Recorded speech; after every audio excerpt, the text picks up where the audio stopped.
S'il y a des gens qui n'ont pas peur de mettre les mains et les pieds dans la cambouis, ce sont bien les sportifs.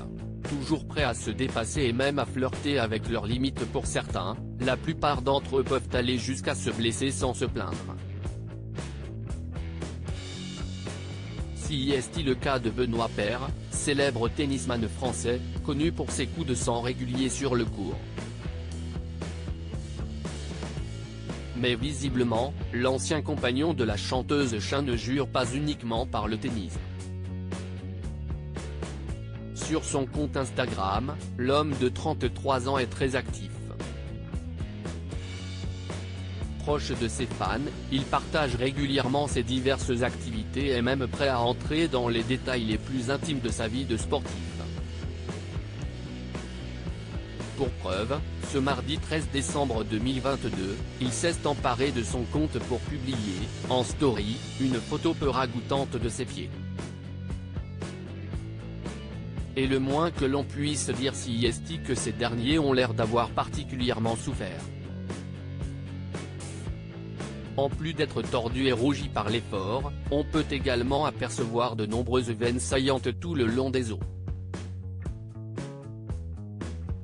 En légende, le tennisman révèle cependant que ces dégâts ont été causés par un match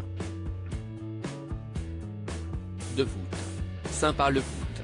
Tout ça pour perdre en plus. #bon appétit, a-t-il légendé sa photo? Un sportif au sang chaud souvent blessé, Benoît Paire fait régulièrement la une des magazines sportifs pour ses coups de gueule et insultes copieusement balancés en direct. Mais ces dernières années, il a aussi fait les beaux titres de la presse People pour son couple atypique avec la belle Cher.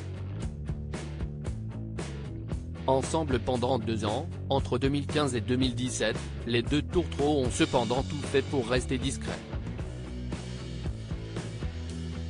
Lorsqu'ils se séparent en septembre 2017, le tennisman a beaucoup de mal à s'en remettre. La rupture m'a détruit, j'étais encore amoureux. Elle me manquait beaucoup. Pour être honnête, elle me manque toujours. Je n'avais jamais été amoureux à ce point.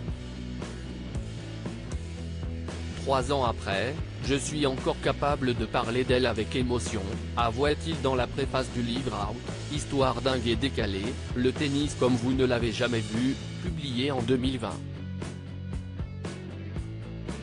Espérons pour lui qu'il est maintenant passé à autre chose.